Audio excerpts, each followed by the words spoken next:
Hello.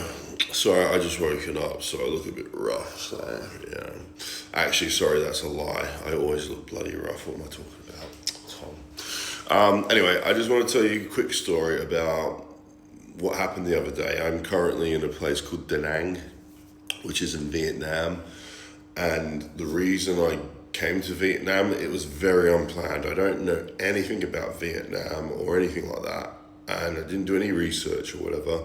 I just spent 2 months in Thailand, and you can only be in Thailand for up to 2 months. And I was literally getting to days where it was almost going to go over, and I was like, right, well, I need to go. I'm in the middle of filming a YouTube travel vlog that seems to be doing well. People seem to really be enjoying the content, which is really great because it's something I'm quite passionate about pushing forward. So yeah, long story short, I'm in Da Nang. I'm gonna be honest with you. I on YouTube on the GoPro that I'm using. I woke up one day and I was just having a really tough day mentally because I was here in Da Nang and I just didn't really know what I was doing, and I was just having a low day. I went down and I sat down near the river, and I spoke to my friend Brandon. Some of you might know of him. And I rang him up and I said, look, dude, I'm just lost. I don't know what I'm supposed to be doing. I don't know where I should be going. And I'm just really struggling right now. I'm here on my own, and everything just seems really difficult. And, I need some help, I need some advice. So we chatted for a bit. He gave me some ideas of what I should do. Because like the thing is, if Brandon was here, he was very good at planning things. So he'd be like, right, today we go and do this, and then we're in this place for 3 days, and then we go and do. And that for me was perfect. I loved having someone there that could have some sort of structure to what we did. I got to Da Nang and just had no idea, no plan, and whatever. So with saying that, if you guys have any ideas of what I could be doing, please put in the comments some suggestions of places to visit whilst in Vietnam.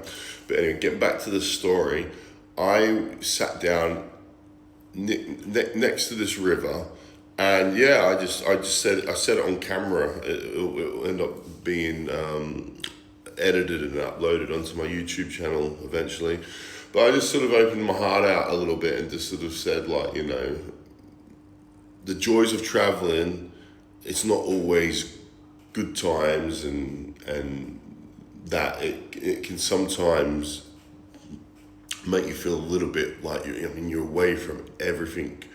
You're away from people your friends, your family, just normal things that are used to you, that you're comfortable with, and now you're just in this place where it's just everything seems tricky, And yeah, I just sort of sat there saying, I don't know, do I just jump on the next plane back to England? What do I do? I'm just like, I'm not really understanding, Vietnam as much as I understood Thailand. Everything seems a little bit, like I said, the word overwhelming. And anyway, I came to a conclusion. Like I was like, right, I need to give this a go. I felt bad, actually. I felt a little bit bad, like I felt like I was letting down people of Vietnam, that I got here and I was in this shitty mood. And there might have been people who are watching from Vietnam thinking, oh wow, he's here, he's gonna, go out and show our country and show how beautiful it is. And here I am sat next to this river, in a really tough place mentally. And I just felt like I had to push forward, and every day is different. Sometimes you wake up and you feel great, other times you wake up and you feel shit. Mental health is like the weather; it's always changing. It's not always going to be a bad day where there's a big, heavy cloud over your head.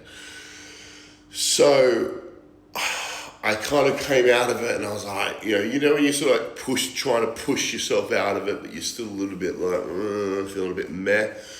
And I came out of it, and then I saw this, cause it's obviously quite warm in Vietnam. There's this, oh God, why is my brain not working right now? vendor machine for drinks, and I went over there to get myself a drink, and I couldn't figure out how to work it. And this is what I'm sort of talking about, like these little things like that. I couldn't work out how to use it. And then these two little boys come up to get, I think they just brought a drink. And they could see I'm struggling with this. And I'm like, I don't know what I'm doing. And they came over and they were like, they didn't speak perfect English, or they didn't really speak English at all.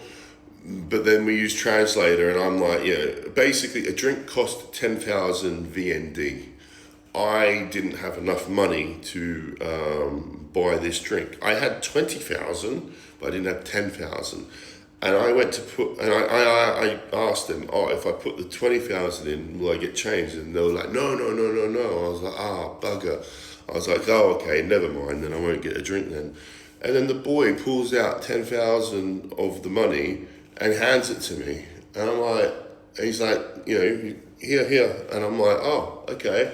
So then I instantly think, all right, well, I'll tell you what, I'll give you the 20,000 for being nice, and you can keep it. I tried to give it to him. He was like, no. And basically, he insisted in buying me this drink.